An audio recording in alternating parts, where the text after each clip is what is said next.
I'm not gonna learn how to read because like then I'm gonna know too much when I read picture books. Like I don't want to learn how to read because that's gonna box in my creative process when I look at the pictures.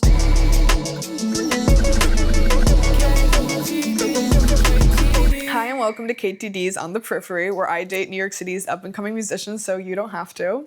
I'm here today with Trophy Wife. Do you guys want to introduce yourselves? My name is Christian, and I play bass. My name is Mackenzie and I sing and play guitar. My name is Michael and I play drums. So that's great. Follow us on Red Note. Right. Posting on Instagram feels like you're naked in public. Twitter is like a diary. And it's like my the stuff aunt and mom and dad follow me. Yes, and then my dad just followed my Substack today. He and his Substack name is just his full name. I walked into my house, my parents' house, and I watched my dad was sitting in his office where he has a TV, and he was playing Spotify from his TV. He was playing Trophy Wife songs with the lyrics pulled up. It's bad. He's just like sitting there like watching the lyrics go by. I was That's like, when the cops should knock on your door. Do you think that the male loneliness epidemic will be solved by giving every American a fleshlight? I highly agree with that statement. I just think that all of the rates of the bad things that are happening will go down, and all the rates of the good things that could be happening will go way up. But they have to give you lube with it too. They can't just give you the fleshlight. I think things will get worse if they give out the fleshlight and there's no lube. Yeah. No, that's for sure. I don't even want to think about that. as long as I don't have to hear about it. Yeah, true. As long as the end of the male loneliness epidemic shuts them up, then we're cool. Male loneliness epidemic, leave me alone. Leave me out of it. Yes, that would be out of awesome. it. That'd be great. Hang out with your fleshlight. Literally. And your government-sponsored lube. Yeah.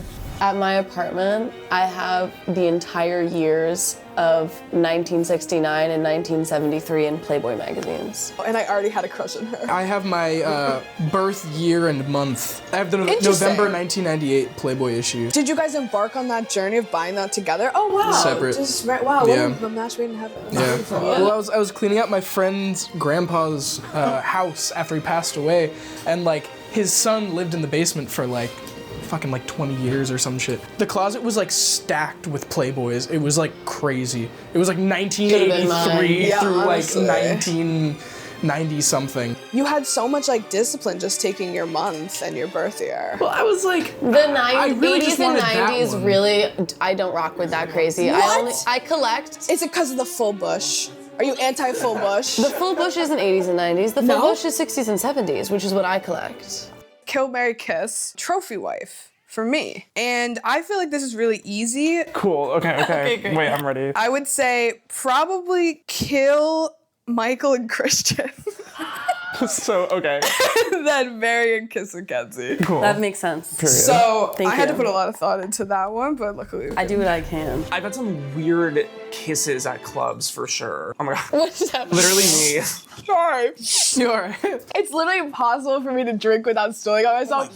If you're at a club that's very like rave club vibes and someone comes up to you and you're like, they're cute, but then you realize that they're like on so much Molly and they're just like staring so deeply into your soul, and like they're simultaneously really, really sweet, but also it's like kind of alarming and they're like not going away. They want you so bad. They want me so bad, and like They want me so bad. Well, just because they're on and like they're kind of kissing weirdly and aggressively and like bitey because they just like can't control themselves. That's honestly at all. how I kiss normally. Describe your perfect kiss. Using 3 adjectives, please. Or a physical demonstration with me. 2 glasses of wine, bearskin rug, fireplace. That's enough. That's really good. That's good because I was fearing you were gonna go for like a mouthfeel sort of adjective. I can layout. continue. It's Oh, okay. Well, please. we've got enough. Because do you have any adjectives to add? Trump's inaugural address. I would like to just do this sort of in the style of Carrie Underwood, which is sort of where.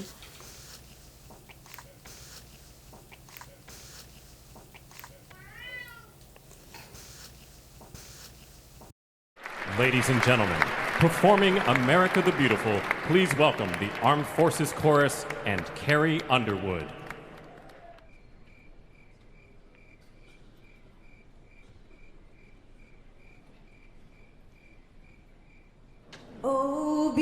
impeccable. The talent here that we have on this show is wonderful. So that was great. We basically had Carrie Underwood on this show, which was wonderful. So thank you guys. Anything to add, Michael? Yeah, please. No, I don't think so. Oh, good kiss. I have to not go to the mouthfeel. I have to like think of the environment. We're all trying to avoid mouth. Honestly, we're all trying to avoid. I like a sweet like cuddling on the couch, like a little kiss during like a movie, just cute. Or honestly, I'll say it. Sometimes like. No fear, no fear. Be brave. No, Go, like, go. No, I was gonna say sometimes like outside of the club, like, 4 very a.m. scared. after Okay. a hit of a cigarette-y, like gross kind of, but fun. Okay, I I was like that going to too. say something abnormal. But for me, like, I don't care for a shy cuddling kiss. The kiss that I want somebody to be like Toothy and aggressive. Yeah, exactly. I like an aggressive- Toothy, yeah. aggressive. I want it to be like grossly wet. Like I want it to squelch. My signature move, I call it the Explorer, which is like I just Oh like my god. I'm going around and around. Yeah, in the back I'm of the going seat. around Yeah. town. Yeah. At one point during the night, he decided that we were gonna make out. When he went in to kiss me, actually what happened was that he like unhinged his jaw. He like sort of like opened it entirely. And like stuck his whole tongue out. Was his face frozen It was like like that? over my nose and mouth, pretty much almost, that was going on. Highly disturbing. It was really interesting. And after that happened, I was like so in shock of how terrible that kiss was that I almost didn't believe it happened. Your name of your next song should be Allie. I've already written it. Yes, that's literally the entire reason that I want to do this show. And I've dated musicians since I was like 14. You're just waiting for a song. Exactly. They haven't written songs about you? Not a single. How long did you You know date what, them? Christian? Thank you. Yeah, seriously. For being just so astounded by that, because it is an astounding fact. I'm insulted, actually. It's insulting. Thank you. All right, I'm changing my kiss, marry, kill answer.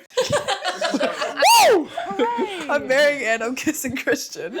Let's At go. the end of the show. I went on this date with this guy, and first of all, we go to a bar that's cash only, and he didn't tell me. He had already bought himself a drink, and I like sit down, and I'm like, whatever, and I'm sitting with him and talking, and he's like, oh, like, do you want a drink? And I was like, yeah, for sure. And so we both get up to go to the bar to get a drink, and I order my drink, and then he just sort of like looks at me.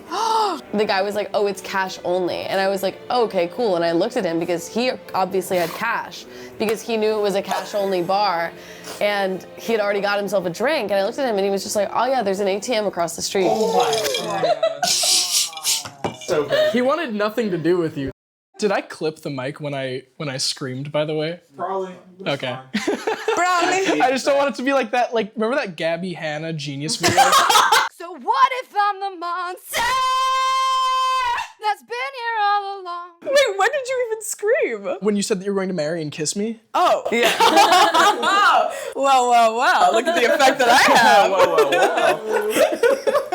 I went and got cash and got a drink. I had one drink the entire night. Yeah. And he told me about his like album that he was coming out with and how it was the best thing that's ever been created. It was gonna really blow step up in because music. it was gonna be Right. the next big thing in music, and I was just like, wow. And then eventually it was time to leave, and I was like, I didn't really know where I was really because I just moved to New York. And he kept trying to be like, do you want to go to my apartment? And I was like, no, like, and he was like, well, we could go to another bar. And I was like, well, all right, fine, sure, we can go to another bar. And then we started walking, and he was like, I don't know any other bars. Or we could go to my apartment. And I was like, you know what, honestly, like, I'm just gonna head home. Like, you know, this was fun, I'm just gonna head home.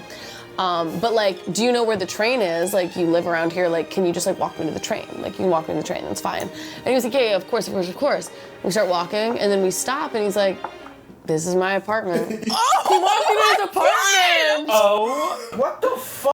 We always say that that it's more likely that me and Michael would happen than it is for any other combination in this band. It is I true. can see that. It's true. And Michael's, Yeah. well, yes. He's nope. Well, yes. Well, yes. A bi, a straight, and a gay. A perfect band? Did I assume correctly? Not really, but like. Fuck, I was close. That's kind of the perception. You guys could just queer bait. Yeah. You can Yeah. pull a Billie Eilish who just ended up being gay. Christian's working every day to become gay. Right. You need to. One day it's all gonna pay off. Yeah. Thank you. We're just waiting All for gonna that pay day. off one day. But yeah, I mean, I don't think people can queer bait. Like, that's like corporations can queer bait. Yeah. People Yeah. are just gay. learn to live with it. Some people can verbatim. Harry Styles verbatim. Harry Styles is just annoying. It's like, it's not gay to dress bad. And I literally just started a new fucking medication like a day and a half ago, so I'm trying to be like a little careful, but also I looked it up and they were like, whatever. People have mixed worse and lived.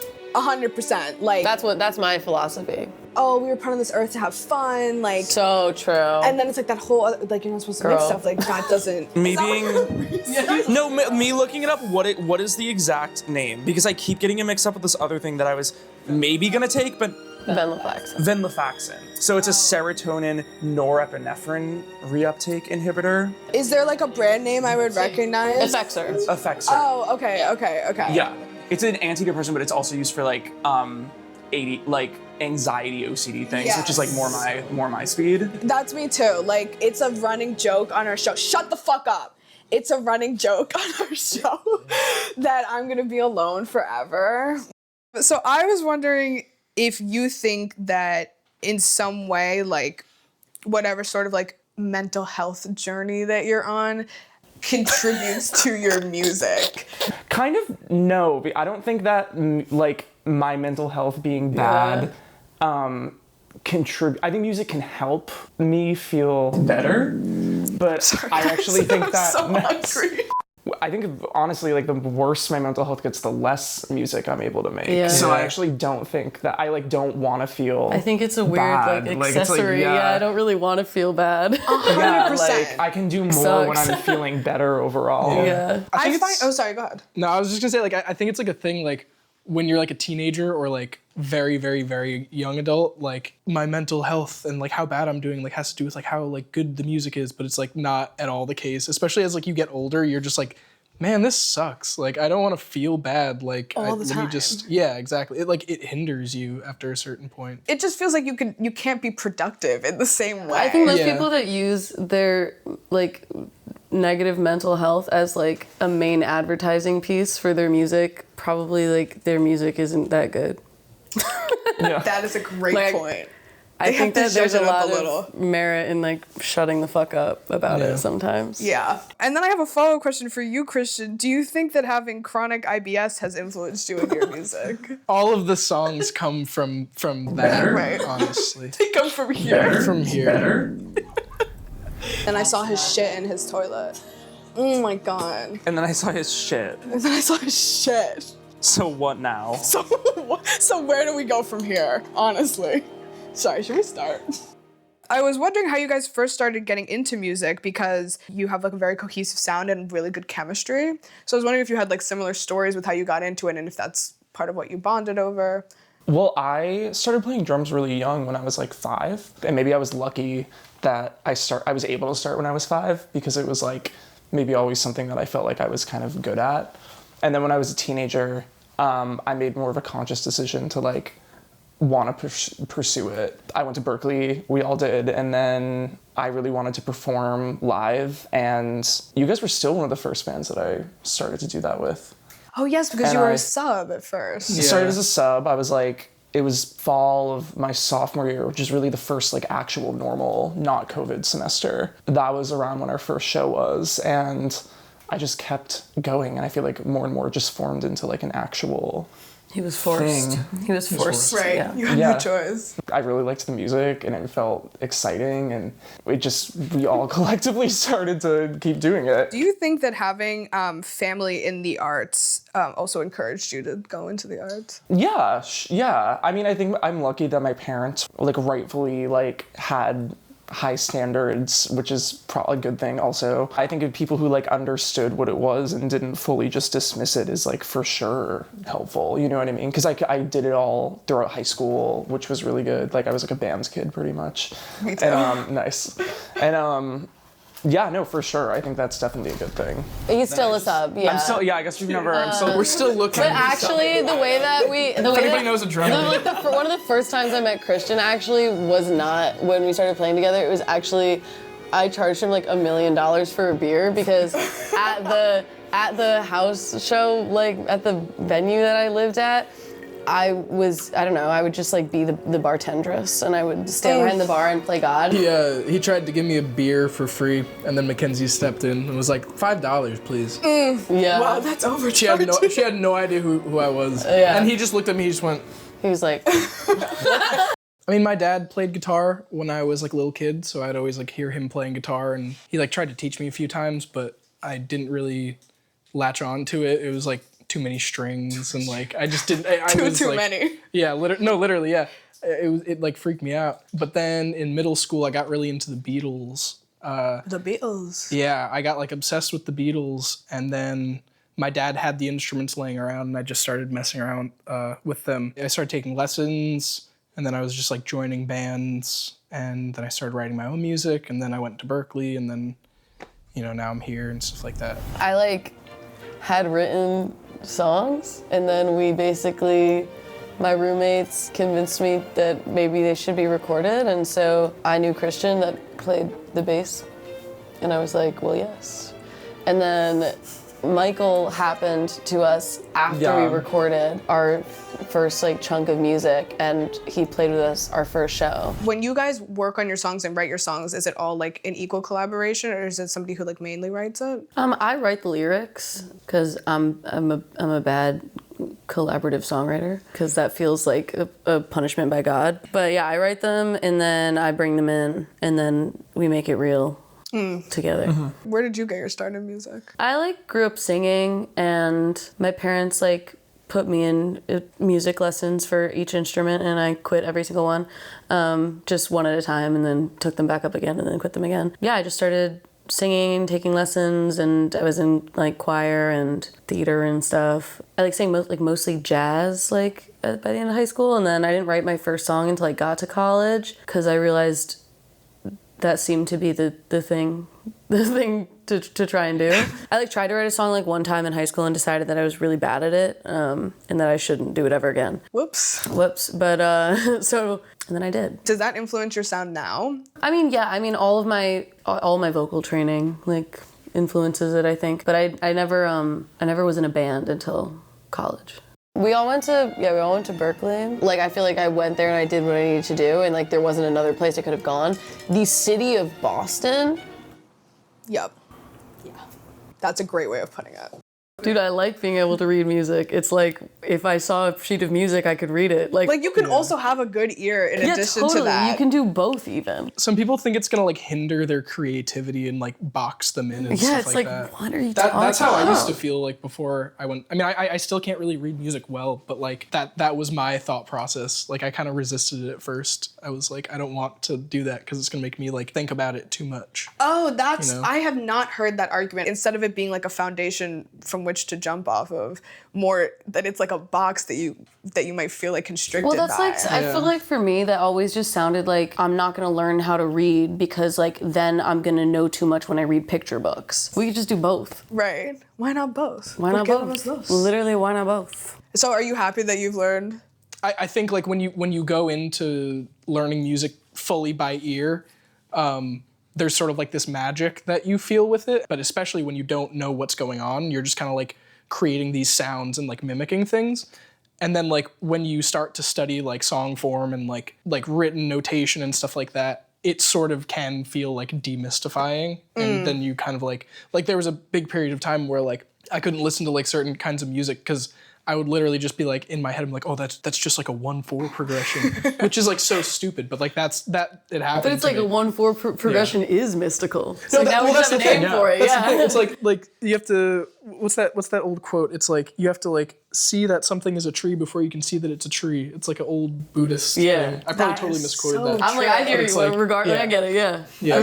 For sure. I think that's a Christian original. This was like I think my first or second date when I moved to New York. It was miserable. Like I went to the bathroom and I called her and I was like, Oh, I remember this. You were like, what the hell do I do? I was like, yeah, what do you do when a person isn't asking you questions? You can't like do anything. I don't. Well, it just got to a point I where I told was you to just be like, it's getting really late. Yeah. Like, let Or, like, me my grab sister the called tab and like Yeah. You have to. No, you handled it really I well. just like it just wasn't a match, honestly. Yeah. Like Yeah. I just was She like, just was, hey, like, like sucked. you know, it's getting late. Like, I'm gonna head out, like, have a good rest of your night. And then she was like, yeah, like, you too. And then I just, like, paid and left. Yeah, and, normal. Yeah. Normal.